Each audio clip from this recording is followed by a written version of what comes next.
उन तीनों के आने के बाद ही सगाई की रस्म होगी। क्या मायरा अब हीरा को उसकी मां के रूप में कभी स्वीकार कर पाएगी? सुपरहिट सीरियल यह रिश्ता क्या कहलाता है का आने वाला ट्विस्ट काफी दिलचस्प होने वाला है। कहानी में जो कुछ भी हो रहा है उसके पीछे मेहर का हाथ है और यह बात विद्या जी अच्छी तरह जानती हैं। अब कृष्ण ने जो जानकारी दी थी ये सी दी थी वह भी जल्द ही सबके सामने आ जाएगी, जिसके लिए जिसके लिए उसे 15 लाख रुपए मिले थे। दोस्तों, मैं आपको बता दूं कि जहां अरमान और अभीरा एक दूसरे को अंगूठी पहनाने ही वाले थे, वहीं बुआ जी ने यह शर्त रख दी थी कि बड़ी बहन ही अपने होने वाले दामाद और बेटी का तिलक करेगी। इसके बाद अभीरा तिलक करने जाती है, लेकिन तभी दादी वहां आकर सब कुछ रोक देती हैं।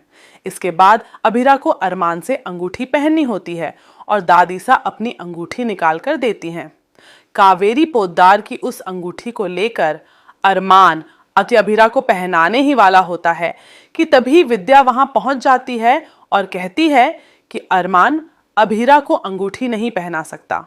हालांकि वह वहां एक बहाना बना देती है। फिर वह अरमान और अभीरा को नीचे ले जाती है और उनसे कहती है कि यह सब सिर्फ एक बहाना था। वह अरमान से कहती है कि या तो इस अंगूठी को खो दो या फिर अंगूठी न पहनाने का कोई और बहाना ढूंढो। लेकिन विद्या अरमान और अभीरा को कहाँ रोक पाएगी?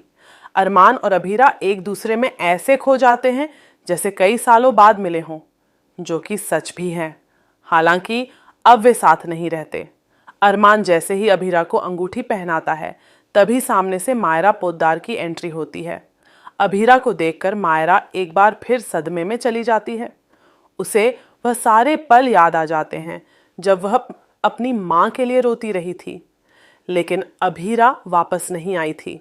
मेहर को यह सब देखकर लगता है कि उसकी चाल सही चल रही है, लेकिन उसे यह नहीं पता कि इसी वजह से मायरा के मन में अभीरा के लिए जो गुस्सा था वह धीरे धीरे शांत हो जाएगा और अपनी मां को देखकर वह खुश भी हो सकती है।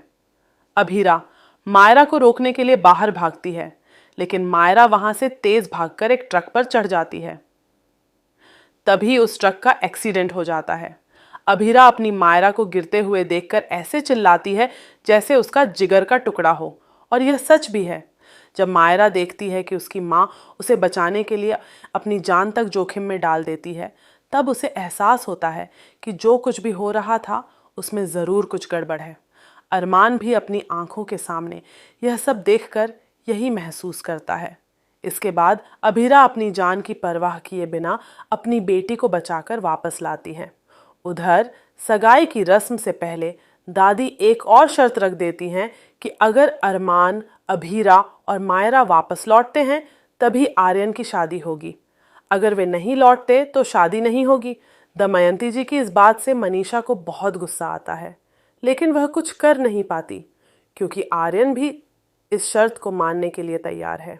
इस तरह आर्यन की शादी से पहले काफ़ी बड़ा ड्रामा खड़ा हो जाता है, जिसकी जिम्मेदार कोई और नहीं बल्कि मेहर है। मिस्टर मित्तल की बेटी अपने आप को क्या समझती है, यह उसे खुद भी नहीं पता। उसे यह समझ नहीं आ रहा कि अरमान को पाने की उसकी इच्छा उसके लिए खतरनाक साबित हो सकती है। आगे चलकर अभीरा, अरमान और मायरा एक बार फिर एक होने वाले हैं। इसके बाद कि विद्या पोद्दार को या तो इस घर को छोड़ना होगा या फिर अरमान और अभीरा से माफी मांगनी होगी। अब यह देखना दिलचस्प होगा कि अरमान और अभीरा उसे माफ करेंगे या नहीं। आपको क्या लगता है आने वाले एपिसोड में सबसे बड़ा ट्विस्ट क्या होगा? कमेंट करके जरूर बताएं और ऐसे ही धमाकेदार अपडेट्स के लिए चैनल को सब्सक्राइब करें। मिलते हैं अगली वीडियो में।